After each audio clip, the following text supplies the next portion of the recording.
po. And I hope that ngayong gabi ay, are we all ready? Handa na ba tayong lahat para sumamba at magpuri sa Panginoon? Wait. Tapos mamaya pagkakanta, wala na naman kayong reaction dyan. Meron akong napanood na reels last time, this week lang. Na ang sabi daw ay, yung action daw natin kapag tayo ay umaawit sa Panginoon, it's a manifestation of our joy. Hala, English.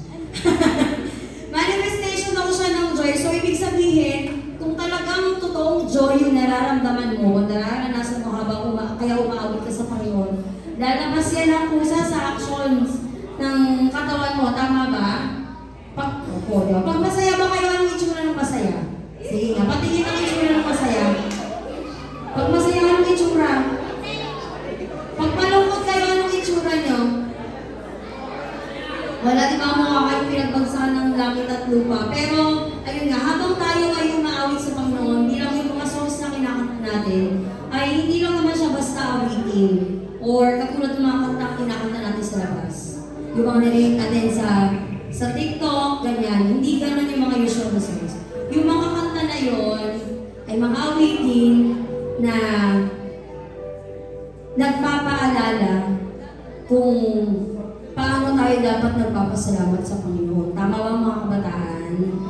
So mamaya, actually hindi lang mamaya, every time na kayo umaawit sa Panginoon, ipakita nyo naman na ang Panginoon talaga yung inaawitan nyo. Pwede ba yun? Pwede ba yun mga kabataan? Maka-expect ba namin na kayo ay mag-worship ngayong gabi? Hindi lang basta kakanta, hindi lang basta awit, but we will worship with joy. Amen? Amen! Ang tayo po lahat ay kumayo ngayong gabi.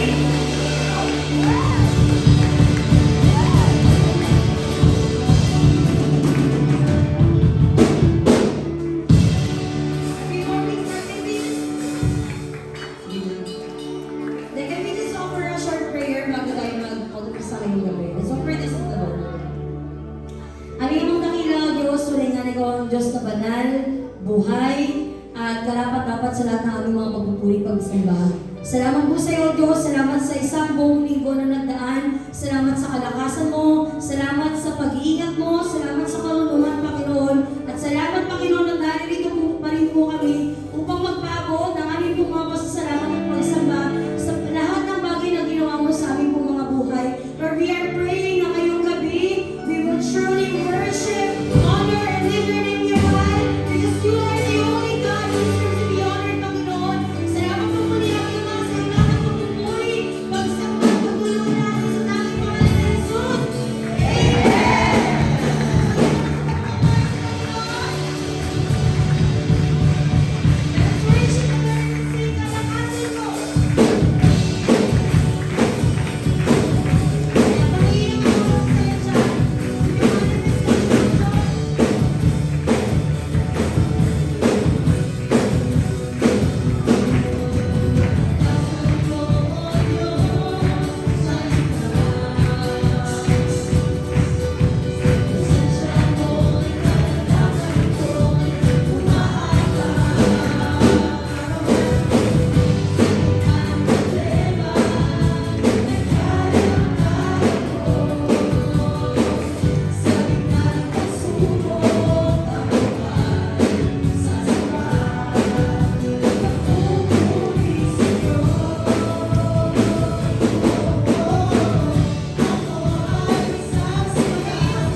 exhale muna.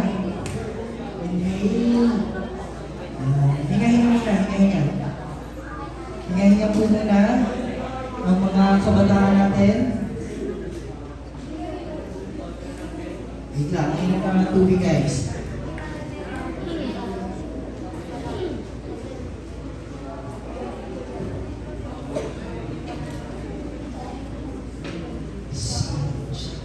Okay. Again, pinagpalang gabi po sa inyong lahat. And tayo po ay bago ipagpatuloy ang mga awitin na ihahandog po natin sa Panginoon, ay nawa sa unang pag-awit po natin ay hindi lamang po tayo nakatalon dahil masaya yung tempo ng mga instruments natin, kundi dahil nadaman natin ang mga lyrics na patungkol sa kabutihan ng ating Diyos sa ating pong mga buhay. Amen? Tayo ay nakapagpalakpak, nakasayaw, nakatalon dahil yun sa hindi lamang sa mga lakas o sa ganda ng instrument na meron po tayo, kundi dahil po yun sa patuloy nating nararanasan kung sino ang Diyos sa ating pong mga buhay.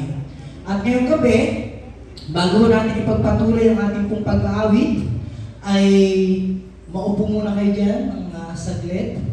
At magbabahagi po muli ako sa inyo ng salita po ni Lord. And sana, nawa ang bawat isang nandito ngayon ay sa mga verses mula sa salita ni Lord na ating pong babasahin, na ating pong tatalakayin.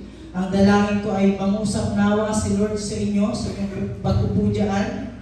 Dahil naniniwala po ako na ang Diyos ay salita po ng Diyos, tulad po ng sabi sa kanyang mga salita sa Hebrews 4 verse 12, na ito ay buhay at matalim pa sa tabak at kumbaga kung sa ating pang mga sandata ay talagang nakakasugat sa ilalim ng kaibuturan ng ating pong mga kaibuturan. Kaya I believe sa gabi ito, hindi po aksidente na nandito po ang bawat isa, kundi na dinala po kayo ni Lord sa lugar po na ito para pang-usapan siya. And ganoon din, mang-usap si Lord sa buhay ng bawat isa sa inyo. And naniniwala ko na ang lahat ng nandito ngayon ay nabasa na, nakita na ang announcement natin sa ating pong page na Light Bearers. Ay sa gabi ito, yun po yung pamagat natin sa, kung mababasa po ninyo, nasa harapan po ninyo, yung, sabi po dyan, let nothing move you. Wala po yan sa 1 Corinthians 15 verse 58. And sige po, samahan niyo po ako sa pagbabasa. Ito pong isang verse na meron po tayo ngayon. Mula po sa, pero paano na lang, pabago na lang. Verse 17 nakalagay. Verse 58 po yan. Sige po, sabay-sabay po natin basahin. And 1, 2, 3, go.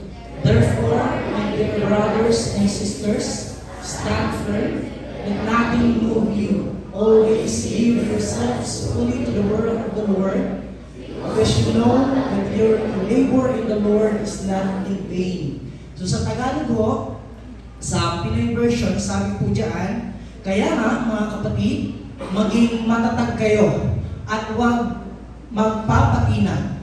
Lagi kayong magsipag sa paglilingkod sa Panginoon. Kasi alam nyo hindi masasayang ang mga efforts nyo para sa Kanya. Ngayon, hindi po natin lubos na maunawaan kung yan lamang po ang verse na ating pong babasahin sa gabing ito.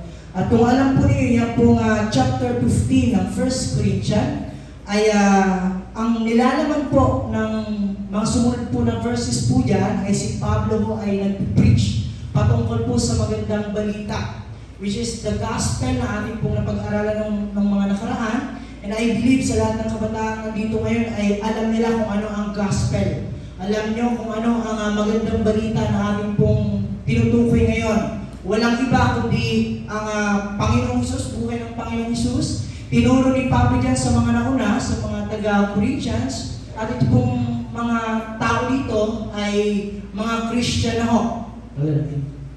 Mga Christian na sinisira ni Pablo sa ito pong kanyang pag-preach, na kung saan ang kanyang pong ibinahagi ay walang iba kundi ang buhay ng Panginoong Hesus. And syempre, italakay ni Pablo dyan ang pagkabuhay, ang kamatayan ng Panginoong Hesus, ano ang nangyari sa kanya. And yun ang mensahe na kanya pong ibinahagi po dito. And ito pong verse 58, yan po ay kasamahan sa pag-conclude po ni Pablo sa kanya pong mensahe. Kaya ang kanyang encouragement po sa mga tao po dito na again mga Christian na, okay, ipinahayag niya, isa-isa niya ngayon ang buhay ng Panginoong Hesus sa kung ano ang nangyari sa buhay ng Panginoong Hesus. And ngayon, ang kanyang encouragement, dahil nga po inilatag ni Pablo sa kanila, o sinabi po ni Pablo sa kanila ang lahat po ng kaganapan patungkol po sa buhay ng Panginoong Hesus, which is walang ibang pakinabang sa mga taong maniniwala ay magkaroon ng kaligtasan. And yun, ito ang nais ni Pablo sa kanila. Kaya itong pagkasabi ni Pablo sa kanyang malapit na pagtatapos, therefore, or kaya nga, so ibig sabihin yung kaya nga, yun yung mga tinuro ni Pablo sa mga itaas na verses. Ito ang sabi niya, mga kapatid, maging matatag kayo at huwag magpapatinag. Kasi kung titignan mo natin at kung babalikan niyo po ang unang verses po dyan, mga unang chapter, ang pagbabahagi po ni Pablo, kasama pa ng ilan sa mga kasamahan niyang disciple, nagbabahagi po sila ng salita ng Diyos, hindi po maganda ang kinakahinatnan po nila. Pag nag-share po sila ng gospel, ng magandang balita, ng patungkol sa buhay ng Panginoong Hesus, marami pong tao na nag-a-against po sa kanila. Marami pong tao na hinahabol po sila, marami pong tao na gusto po silang saktan. Kaya nga sa pagbabahagi ni Apostol Pablo dito sa mga taga-Corinto ay ang nais niya, bagamat ganun ang nakikita nila sa pagpapahayag ng magandang balita, mga kapatid, huwag kayong magpapatinag doon. Huwag kayong magpapadala sa kung ano man ang ginagawa nila sa inyo. Ibig sabihin, sa madaling salita, itong inyong tinanggap na magandang balita sa kung ano ang nangyayari sa buhay ng Panginoong Hesus, ano man ang sabihin sa inyo ng tao, huwag niyo itong bitawan, kundi patuloy niyo itanim sa inyong mga puso at isipan sa kung ano ang naging buhay ng Panginoong Hesus. Ito ay lahat ng kanyang ginawa para yan sa inyo ng mga taong naniniwala at nananampalataya sa Kanya. And ngayon, ang gusto kong encouragement po sa inyo, tulad ng pag-encourage po ni Pablo, okay mga kapatid, sa ating paniniwala sa Panginoon, sa ating pagsunod sa Panginoon, sa ating pagtanggap sa Panginoong Hesus, ay may mga taong mag-a-against sa atin, may mga taong mag-aaway sa atin, may mga taong sasabihan tayo ng kung ano-anong mga masasakit na salita, may mga taong gagawin tayo ng masama, pero mga kapatid, ito ang nais na i-encourage ni Pablo at ganoon din ang gusto kong i-encourage po sa inyo ngayong gabi mga kapakabataan. Bagamat naniniwala ko na ang bawat isa ay tumanggap na sa Panginoong Hesus bilang kanilang Panginoon at tagapagligtas. Amen po ba? Amen. Ang lahat na nandito ay tumanggap na sa Panginoong Hesus bilang kanilang Panginoon at tagapagligtas. Amen po ba? Amen. Amen. Kaya naman, sa inyong pagtanggap sa Panginoon, ay may kaakibat po yan ng mga mag-a-against po sa inyo tulad ng pagkabahagi or pagka-share ni Pablo sa gospel po dito. Kaya ito ang kanyang nais, magpakatatag kayo. Remain steadfast, sabi ni Pablo sa kanila. At ganoon din naman ngayon po sa ating mga kabataan. Kahit anumang pagdaanan ninyo, mga challenges sa buhay, kasi hindi naman po yan mawawala sa atin. Ayaw at sa gusto niyo, darating po ang challenges po sa buhay. Amen! Hindi po sinabi ng Biblia sa atin dahil tinanggap mo na ang Panginoon, wala nang mga challenges sa buhay na darating. Hindi po sinabi sa Biblia po natin na porque tinanggap mo na ang Panginoong Hesus, wala nang pagsubok na darating. Therefore, mas marami pa ang dumarating ng mga pagsubok. Pero ganun pa man, kahit may mga pagsubok, may mga challenges sa buhay, mga temptations sa buhay, may mga distractions sa buhay sa pamamagitan ng mga bagay-bagay, sa mga sinasabi ng mga tao, sa mga taong gumagawa ng masama dahil sa iyong pagtitiwala sa Panginoon, remain steadfast, sabi ni Pablo sa kanila. At ganun din naman po sa inyo ngayong gabi. Kaya nga po mga kapatid, kung kayo ay sumusunod sa Panginoon at gumagawa ng tama para sa Panginoon, lalo higit, okay, tumbok na natin ang inyong paniniwala at pananampalataya sa Panginoon. Kahit ano man sana ang mangyayari, dalaan ko na huwag niyo pong bibitawan ang paniniwala ninyo sa Panginoon. Amen? Kasi kung sa Biblia na sumunod sila sa Panginoon, sa mga pinapagawa ng Panginoon sa kanila, mga hamon sa kanila ni Lord, na ito ang mga bagay na dapat ninyong gawin. May mga taong nag-oppose po sa kanila, may mga taong nag-against po sa kanila, pero makikita ho natin na hindi po sila nagpatinag. Kaya ito po ang nais ni Pablo ng mga kapatid. Bagamat ito na ang tinanggap ninyo, itong buhay ng Panginoong Hesus, at may maririnig kayo na hindi mga magagandang bagay, mag-remain kayo dito. Huwag kayo magpapatinag sa sasabihin nila. O isang magandang halimbawa po sa Biblia po natin, si Nehemiah. Si Nehemiah na isa po siyang cupbearer po ng isang hari sa ibang lugar. At nung panahon na siya ay nagtatrabaho doon sa malayong lugar, ay nabalitaan niya ngayon ang Jerusalem na sira-sira na ang pader na meron sila, yung walls na meron sila. Alam naman po ninyo na sa mga naman na po natin na pag-aralan, kung nadaan nyo na po at kung napakinggan nyo na po, pag ikaw ay sira-sira ang pader ninyo sa lugar ninyo, mabilis lang yan na masalakay ng mga kalaban. O pag maganda ang pader at maayos ang pader, matibay ang pader ninyo, ay hindi basta-basta masasakot ang lugar ninyo. Ngayon, habang si Nehemiah ay nagtatrabaho bilang cupbearer po, isa siya taga-shot puno ng hari. Okay, shot puno. Ngayon, ano muna siya, nung nabalitaan niya na sira ang wall of Jerusalem, nag-file muna siya ng mag-absent muna siya. Hindi muna siya papasok sa kanyang trabaho dahil pupuntahan niya ito. Nagpaalam siya ngayon sa hari at sa madaling salita, pinangunahan niya na matayo muli, magawa muli ang nasisirang paderho ng Jerusalem. Pero, sa panahon ng kanila pong mula sa pasimula hanggang sa patuloy na ginagawa nila ang wall, may mga tao na nag-against po sa kanya. May mga tao na naninira po sa kanila na hindi niya yan magagawa. Mga bulong kayo, mga dati ng mga pinuno ninyo, hindi yan nagawa Kayo pa kaya? May mga tao na sinasabihan sila ng mga masasakit na salita para hindi ipagpatuloy na magawa ang wall na ginagawa po nila. So pangalanan po natin kung sino po ang mga tao iyon. Ito po ang mga tao iyon na kung saan ay nag-a-against po sa paggawa nila. Para magawa po ang wall of Jerusalem, basahin po natin. Narinig ni Sanballat, Tobia, Geshem, at iba pa naming kaaway na natapos namin ang pagtatayo ng pader at wala nang butas doon. Yung mga gate na lang ang kulang. So nagpadala si Sanballat at Geshem ng message sa akin. Magkita raw kami sa isa sa mga bayan sa kapatagan ng Uno. Pero ang totoo, balak nila akong gawa ng masama. Kaya napadala ko ng mga sa kanila. Sabi ko, importanteng trabaho ang ginagawa ko. At di ako makakapunta dyan. Di ko ito iniwan, ipapahinto para lang makipagkita sa inyo. So dito sa ating binasa, makikita po natin na nag-chat si Sanballat, nagpadala ng message sa messenger ni Nehemiah. Tara, usap tayo, bakit ba ginagawa niyo yung wall na yan? Ano ba ang iyong mga purpose?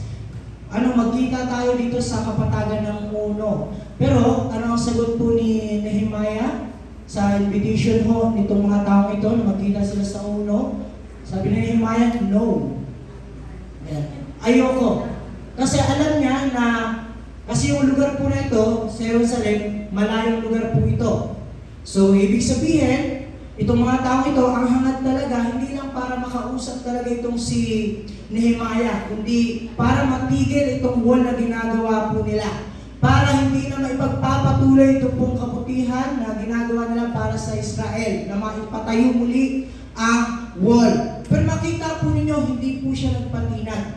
Hindi po siya nagpadala sa mga pangungutya, sa mga sinasabing masasama, sa mga ginagawang masama itong mga taong ito. Ipinagpatuloy po nila itong mabuting gawa. Kaya naman, mga kabataan, mga kapatid na mananampalataya, tumanggap sa Panginoong Hesus, tulad po ng sinabi ko po sa inyo una pa lang, ang ating pong pagtanggap sa Panginoong Hesus ay hindi po nangako ang Biblia po natin na wala nang mag-a-against sa atin. Wala nang sitwasyon na papahirapan tayo.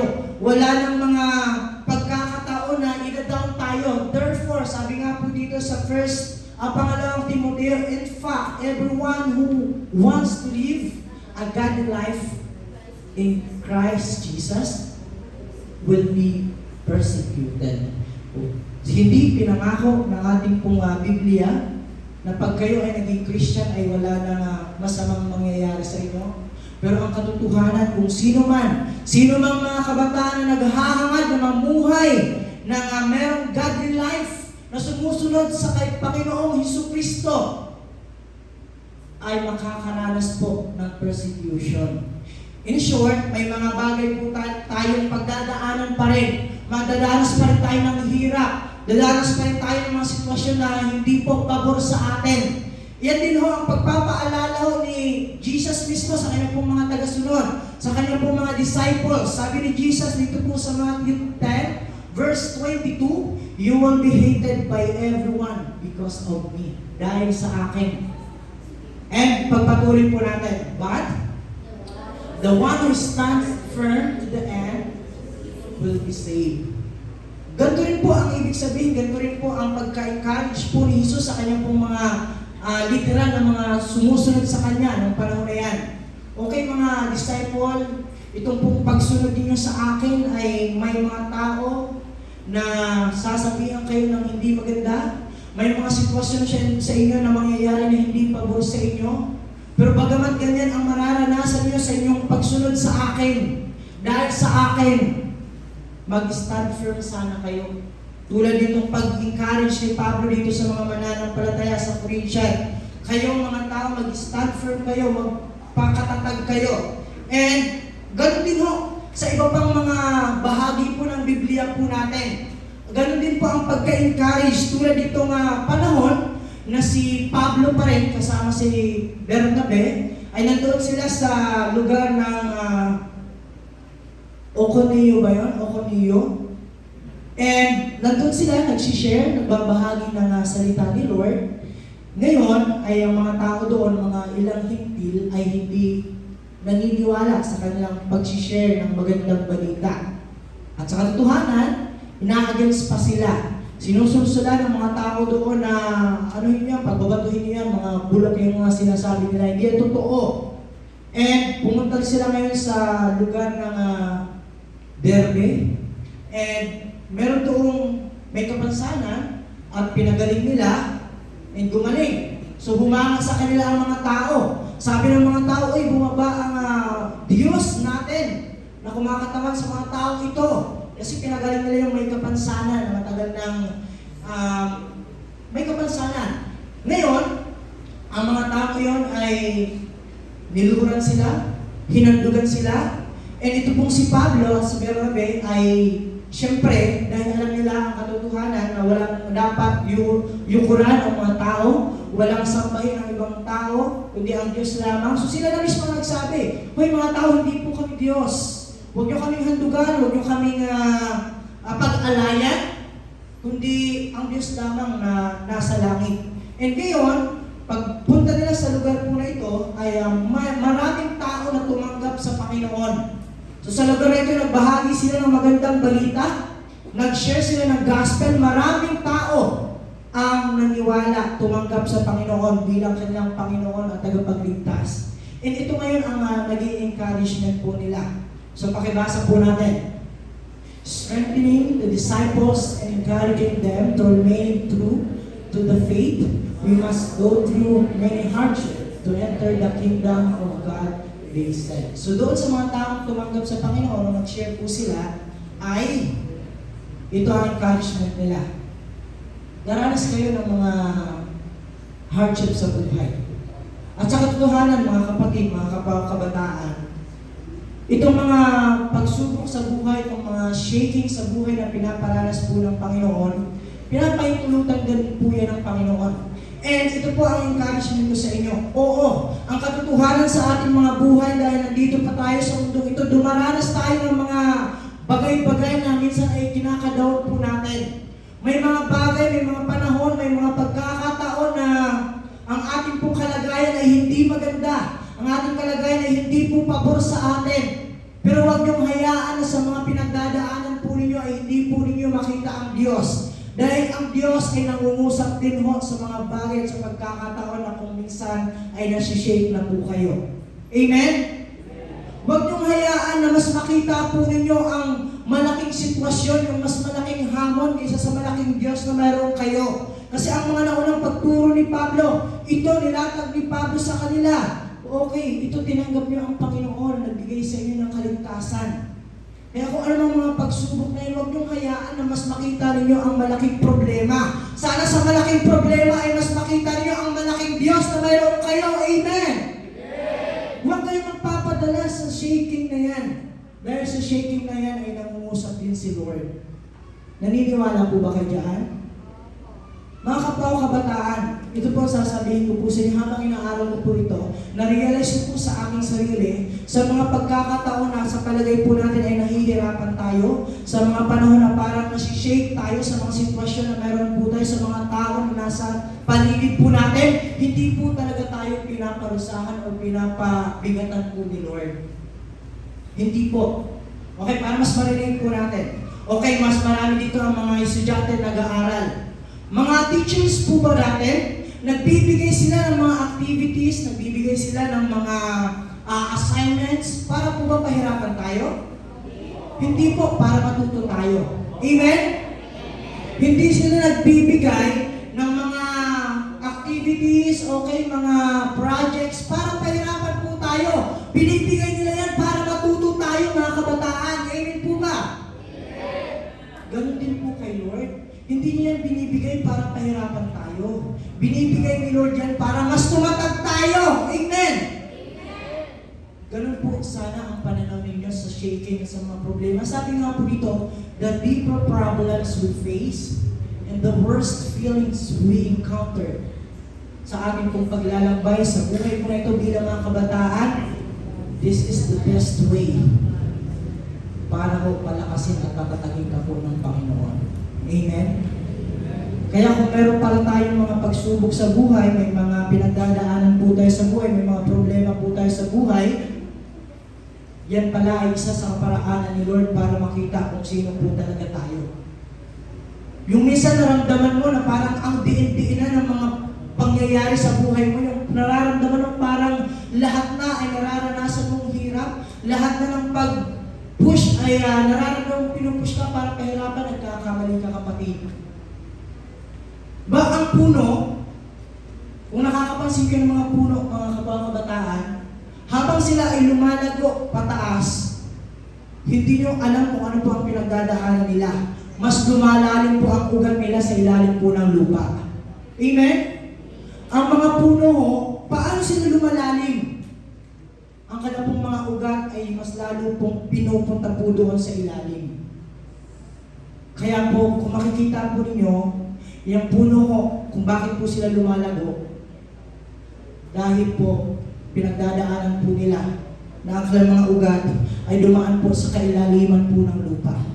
Kung kayo naman po ay nakaranas ng pagtatanim, ang buto ho, hindi naman po yan tutubo kung hindi mo po iilalim po sa lupa.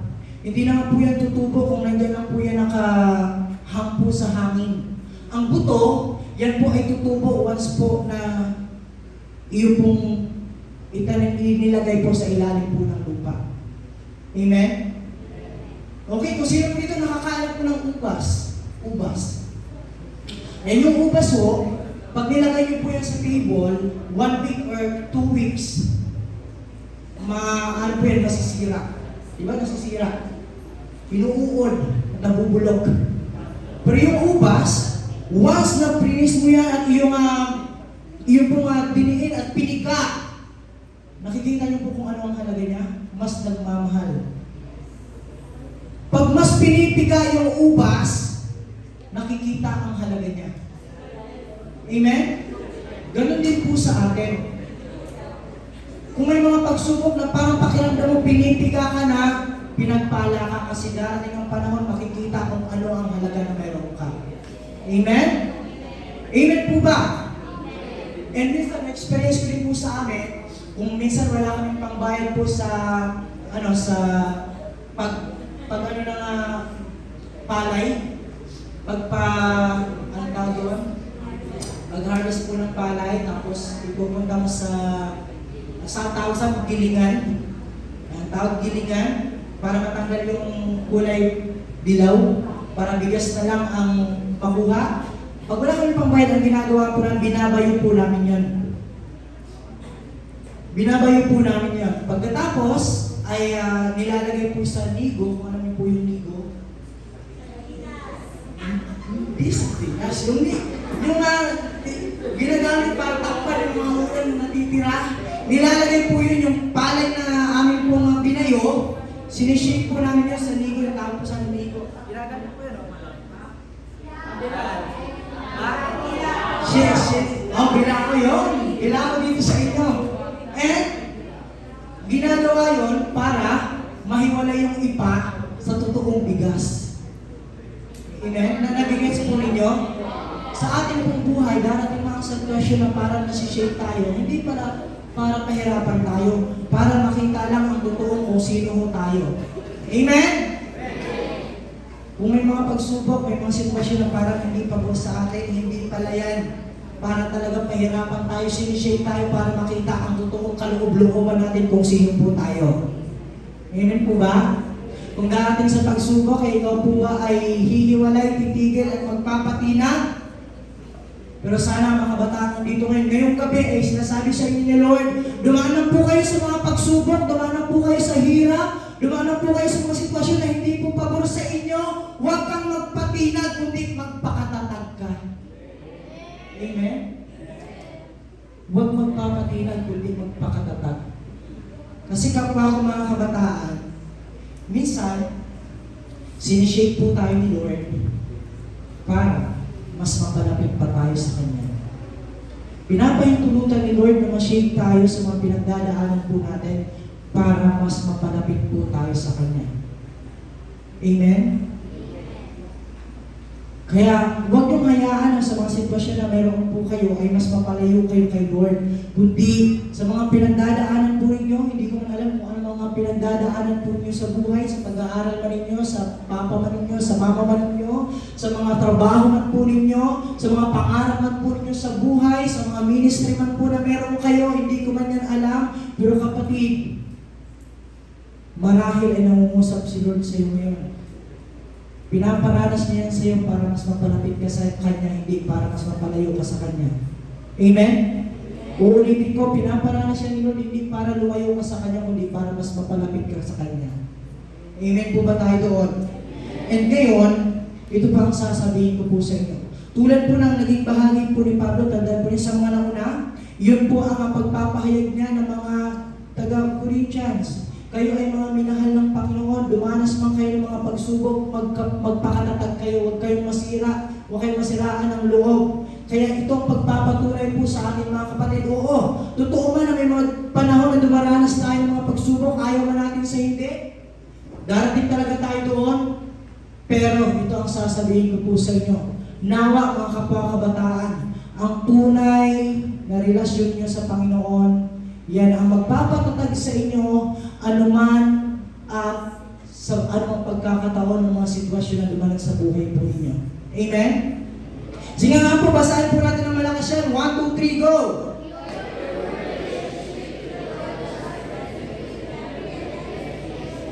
Amen? Ang tunay mong relasyon sa Panginoon ang magpapatatag sa iyo sa lahat at kahit anumang sitwasyon. Amen po ba tayo dyan mga kabataan? Kasi nga ho, anumang pong mga pagdaanan po natin, dahil kung inaalala ninyo itong relasyon na tinanggap ninyo sa Panginoon, no matter what challenges you face, you can find solace in your relationship in God. Makaranas man kayo ng mga pagkakataon na hindi po maganda para sa paningin po ninyo, pero sana alalahanin nyo ang tunay nyo at totoo ng relasyon kay Lord.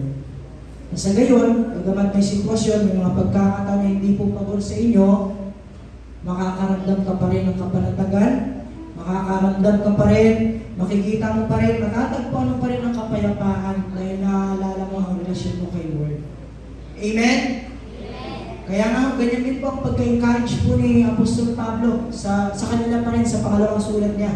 Okay, binigay ni Pablo sa mga taga-Corinthian, okay, ito ang ginawa sa inyo ng Panginoon, minahal kayo ng Panginoon, tapos may darating sa inyo mga pagsubok, ayaw man niyo sa gusto, may ayaw talaga sa inyo, may mga masasabi pa talaga sa inyo mga tao, pero aalalahanin dapat ninyo ang pag-ibig ni Lord sa inyo, kasi yan yung magpapatatag ng inyong mga kalooban. Yan yung magpapalakas ng inyong mga kalooban.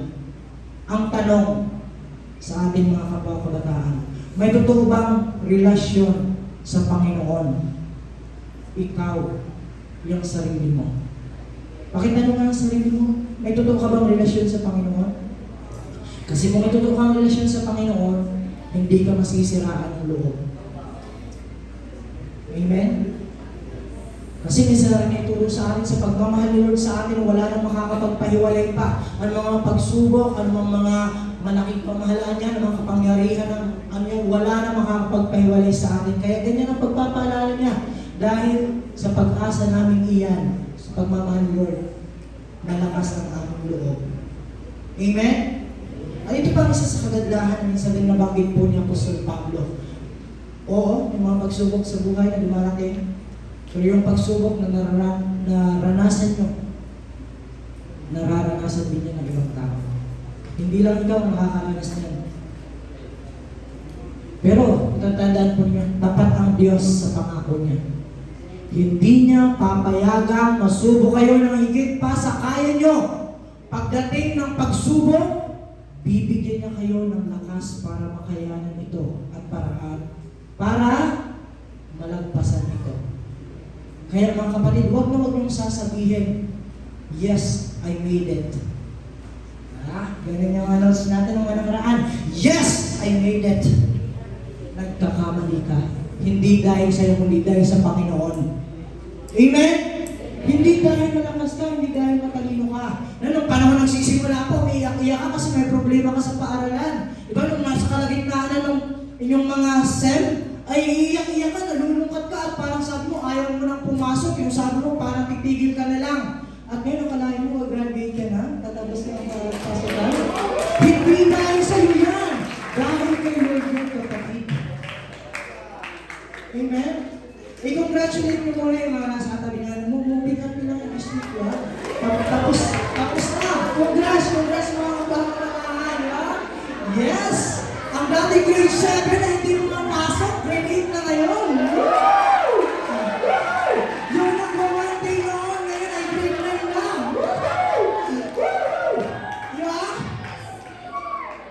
Dahil lang i-learn to kapit. Congrats sa inyo, guys. Yeah? Yung minsan ay kahit nag-1 day ka, pasado ka pa rin. Woo! Salamat sa Lord. Hindi mo yun napagtagumpayan, hindi ka ngayon makakapag-moving up, guys. Dahil sa iyo yun. Dahil binigyan ka ng lakas ni Lord para makayanan mo yun. Amen? Nasunugan ka man noon, pero nakaya mo dahil sa lakas ni Lord. Amen? Diba? Minsan ka man nawalan ng jowa, nag-break up ka man, basa-basa ang puso mo, pero binigyan ka ni Lord ng lakas na pagtagumpayan mo pa rin. Diba? Dahil binigyan ka ni Lord ng lakas kapatid para mapagtagumpayan yung mga pagsubok na yun. Kaya magdawag kang mag-notes, yes! Nakaya mo. Nakaya mo dahil kay Kristo. Amen? Kung naniniwala ka na kaya mo dahil kay Kristo, palampakan mo naman siya. Diba? Amen! Papurihin mo. Kaya nga po, mga kapwa-kabataan, sabi pa dito, ni Peter, sabi ho, mga minamahal, huwag na kayong magtaka sa mabibigat na pagsubok na inyong dinaranas para bang hindi nyo alam, diba? Natural yan. Natural na makaranas tayo ng mga pagsubok sa buhay. Pero ang kagandahan, bibigyan ka ng kalakasan ni Lord para mapagtagumpayan mo yun. Amen? At ito ang kagandahan, mga kabataan. Tulad ng sabi ko sa inyo, ito kung verse 58 ng chapter 15, ito po yung kasama sa conclusion po ni Pablo, papunta po dito sa chapter 16. So, nasa rin, hanapin ko lang. Babasahin ko po para po sa inyo. Nawala. 1 Corinthians chapter 16. And sabi ko dito sa verse 13, okay, maging handa kayo at magpakatatag sa inyong pananampalataya, maging matapang kayo at magpakatibay, at ang lahat ng inyong ginagawa, gawin ninyo yun ng may pagmamahal. At ngayon, sa lahat po ng pag-conclude po dito ni Pablo, sa pagkasabi sa uturo po niya sa mga taga-Corinthian, ay itong inyong pagpapakatatag, bagamat may mga pagsubok, itong paniniwala niyo sa Panginoon, ang paglilingkod niyo sa Panginoon ay hindi yan mawawalan ng saysay, mga kabataan. Amen? Lahat ng inyong ginagawa, oo, hindi man nakita minsan ng tao, pero nakikita yan ni Lord. Hindi ka man napasalamatan ng tao, pero si Lord. Nakikita ang lahat ng ginagawa, mga kabataan. Hindi ka man minsan ma-appreciate ng tao, pero sobrang na-appreciate ka po ni Lord sa lahat ng ginagawa kung para sa Kanya. In the Lord. Lahat ng ginagawa mo, in the Lord. Hindi para sa tao, in the Lord. Hindi po yan masasayang. Yung pagdalo mo, kahit hindi ka sunduin, hindi yan masasayang, kapatid. Diba kung na-imagine po ninyo, kung na-appreciate po ninyo, pagpasok nyo dyan, diba, nililista nga kayo ng mga usher eh. How much more pa si Lord? Diba? Pagpasok nyo, nililista ang pangalan nyo ng mga usher na kabantay sa labas. Mga tao lang yan. How much more pa si Lord? Na nakita ka niya, uy, nandito ngayon yung, ano mo diba? Sobra ko na-appreciate. Lahat ng ginagawa nyo para sa Lord, hindi po yan mawawalan po ng saysay. Amen po ba? Kaya ngayon, kung hindi nawawala ng saysay ang pangako ni Lord, ang mga taong gumagawa para sa akin, yung mga taong nagpapagal para sa akin, kahit hindi sila nakita ng tao, kahit hindi sila ma-appreciate ng tao, nagpapatuloy pa rin sila, gumagawa pa rin sila, ipagpatuloy niyan. Amen? Sabi niya doon sa Galatians 6 verse 9, huwag kang mapagod sa paggawa ng mabuti.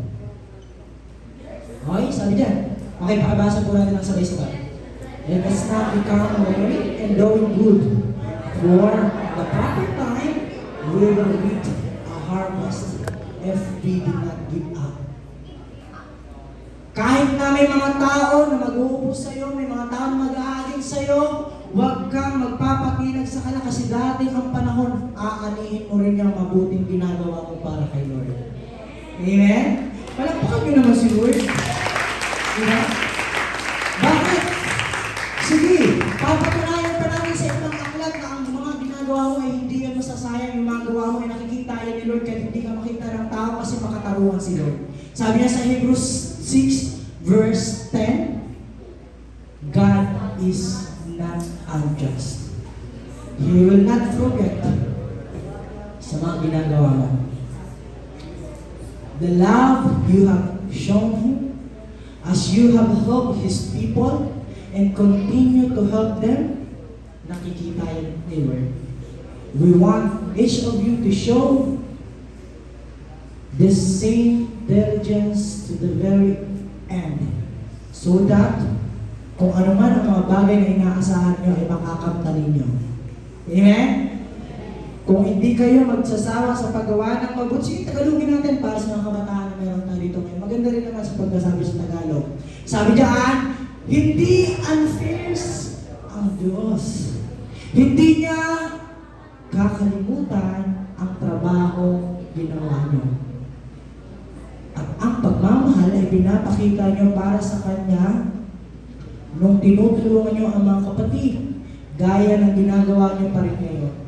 Gusto namin na maging masipag pa rin kayo hanggang sa dulo para makuha niyo ang mga bagay na inaasahan ninyo. Again, ang pangako diyan, aasahan ninyo na makukuha ninyo ang mga bagay na inyo pong gustong makuha kung kayo ay hindi nagpapatinag. Kaya muli, babangkitin ko sa inyo to, huwag kayong magpatinag kundi magpakatatag. Amen? Yung sabihin mo sa katabi mo, sabihin mo huwag kang magpapatinag kundi magpakatatag ka.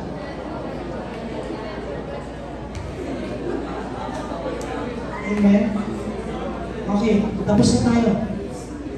Sa conclusion na meron tayo ngayong gabi mga kabataan. Sa lahat ng napag-usapan natin tulad ng encouragement po ni Pablo sa mga 1 Corinthians, mga tao po dito na binahagian niya na ito ang pagmamahal ni Kristo para sa iyo. Huwag mong, kahit na may mga sabihin sa inyo ang tao dahil ikaw ay nagbi-ministry, may sinasabi pa rin ang tao sa iyo. Kahit na may ang mga ginagawa mo ay against sa iyo ang ibang tao, minsan na hindi ka ma-appreciate ng tao sa mga ginagawa mo, pero kapwa kabataan na nandito ngayon, na nagmamahal at tumanggap sa Panginoon bilang kanang Panginoon at tagapagligtas at hindi nagpapatinag, please be reminded that your efforts, sacrifices, and dedication in the Lord have eternal significance. And recognized by Him, this can be source of strength and perseverance for you, knowing that your work has lasting impact and value.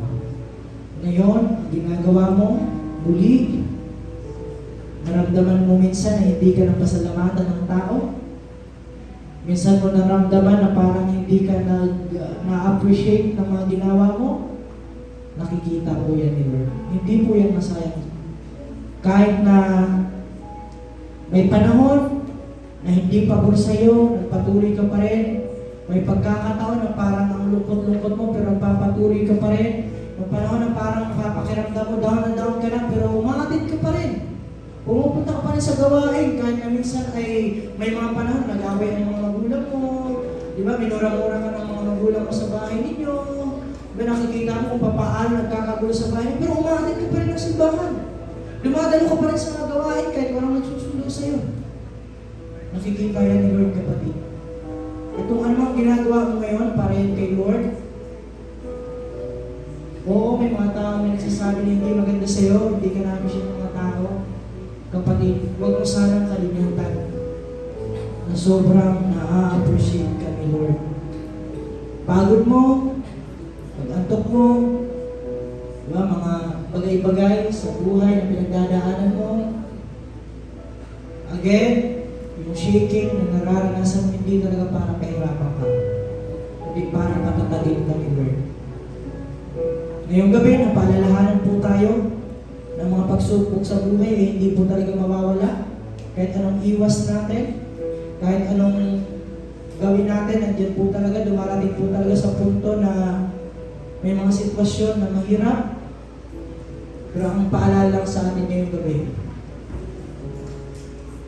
anong sabi po sa atin ni Lord?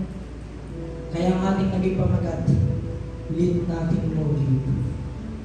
Ano man sitwasyon, sino mang tao, anong mga pagkakataon, anong mga pagdaanan mo, huwag ka sanang magpapakapital. Huwag ka sanang mabihag dyan.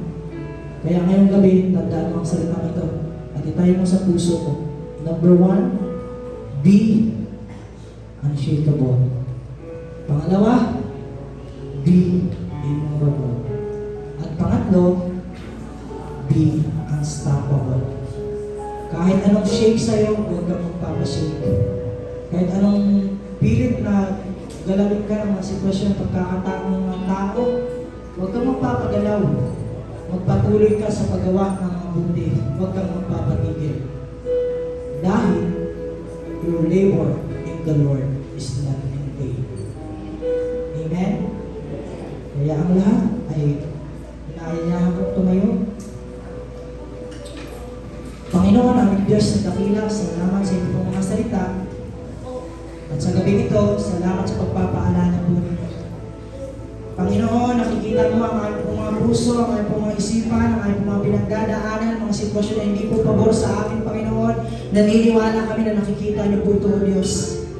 Tulungan niyo po ang bawat isa na patuloy na maging matatag sa pagsunod sa inyo, sa pananampalataya sa inyo, sa paglilingkod po sa inyo. I-bless niyo po ang bawat kabataan na kapakinig ng mga salita ngayong gabi, Panginoon. At awitin po natin ito, mga kabataan, bilang panalangin natin sa ating mga sarili, na sa ating pagsunod, bagamat minsan ay nahihirapan tayo, sa ating paglilingkod minsan ay dumaraan tayo sa hindi magandang sitwasyon, may nakalaan na ganding palang para sa iyo. Kaya, isa puso mo, awitin response mo sa iyong napakinggan mensahe ngayong gabi. Huwag kang mahiya na itaas ang kamay mo kung talagang nangungusap si Lord sa'yo. Huwag kang mahiya na mag-pray sa lahat ng gusto mong ipag-pray. Huwag kang mahiya na sabihin kung ano mga pinagdadaanan mo. Huwag kang mahiya kay Lord na panggitin ang mga mabibigat na sitwasyon na mayroon ka ngayon, ang mga kaguluhan sa isip mo ngayon. Huwag kang mahiya kayo, ibigay mo yung kay Lord. Sa pamamagitan ng pag-awit mo, sa pamamagitan ng pag-pray mo, ngayon ang sabi sa akin, nakikita ka ni Lord. Yes.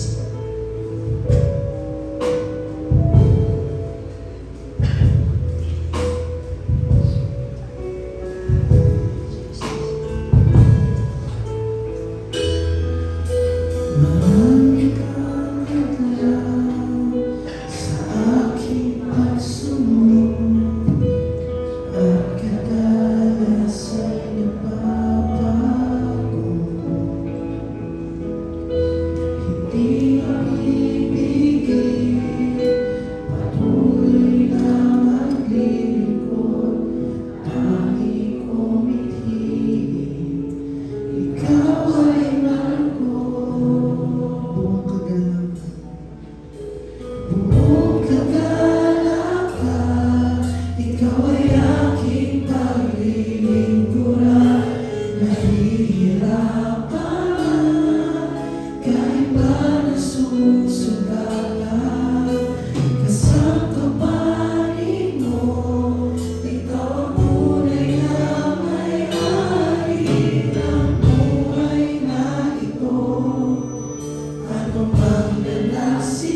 Bagamat meron kayong mga pinagdadaanan sa buhay, may mga sitwasyon kayo sa inyong mga buhay, sana ang puso ninyo ay magsasalita pa rin, mag-declare pa rin kung sino ang Diyos sa inyong mga buhay. Mga kabataan ngayong gabi, huwag niyong hayaan na huwag kayong makapangusap kay Lord, na hindi kayo nakakapangusap kay Lord. Ibuhos niya ano ba naman yung mga sularin, ano yung mga inaalala. Iiyak mo yan kay Lord. Nakikinig si Lord sa'yo. Nakikita ka ni Lord. Handa kang inakapin ni Lord. Handa kang pag-usapan ni Lord. Ngayon, let's declare the name of Jesus na mag-usap sa atin ng kanyang banal na Espiritu sa gabi ko. Kaya kung ano mang pinagdadaanan ko ninyo, okay lang, iiyak niyo lang kay Lord. Ibigay mo lang kay Lord. And declare the power sa kayang gawin. Pangalamin at susunod ng buhay. Sila yung patuloy ang aming magpapakataan. Hallelujah, Jesus. Let your Spirit be with us, Panginoon. Your power, Lord. Hallelujah.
Jesus for my family, I speak the holy name, Jesus. Come on, church, let us begin to sing.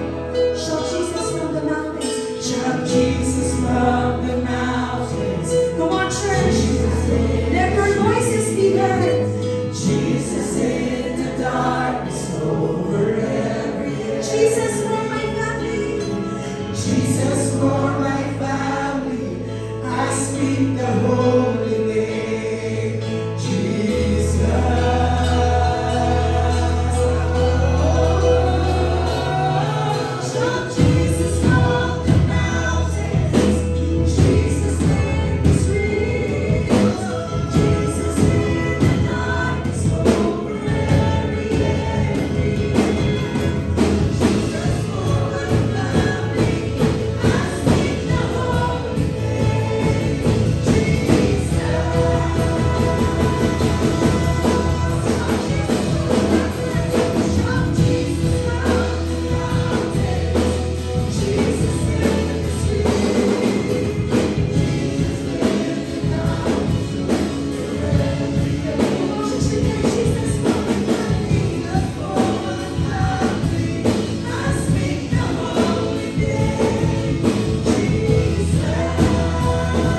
ganda, how wonderful, and how powerful the name of our Lord Jesus Christ is. Amen?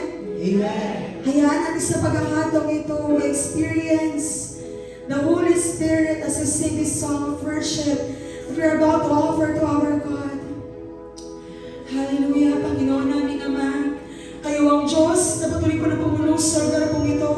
At hayaan mo aking naranasan po namin, O Diyos, ang pag-kilos mo, Panginoon namin Ama. Hindi mo kami aalis sa lugar na ito na wala kami naranasan kasi siya nalagay po sa inyo, Panginoon namin Ama. Hindi mo kami aalis sa lugar na ito na wala kami naranasan galing po sa inyo, Panginoon namin Ama. We will continue to wrestle, Panginoon namin Ama. The Holy Spirit, Panginoon, sa kami ito, Panginoon namin Ama. Salamat po, Diyos, imo namin Ama, sa tuloy mo na kalapina, patuloy mo na mataas, Panginoon namin Ama, sa lugar po ito. Salamat po. Let us continue to sing to our God.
have shown us how powerful your name is in our lives, Panginoon namin Ama. And we will continue to sing this song of worship, Panginoon namin Ama.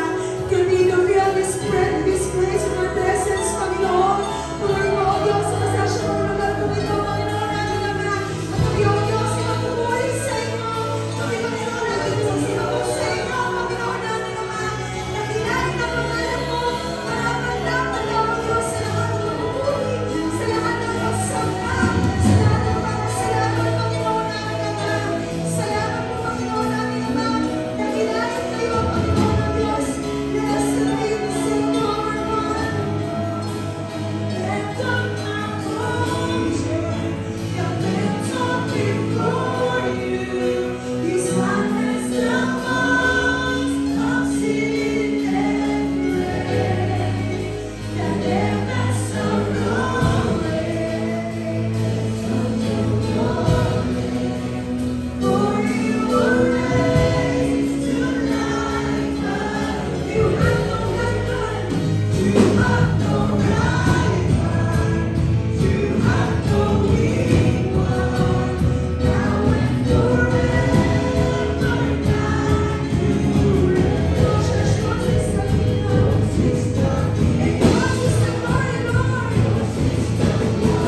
Lord, for your words. Thank you, Lord, for your presence.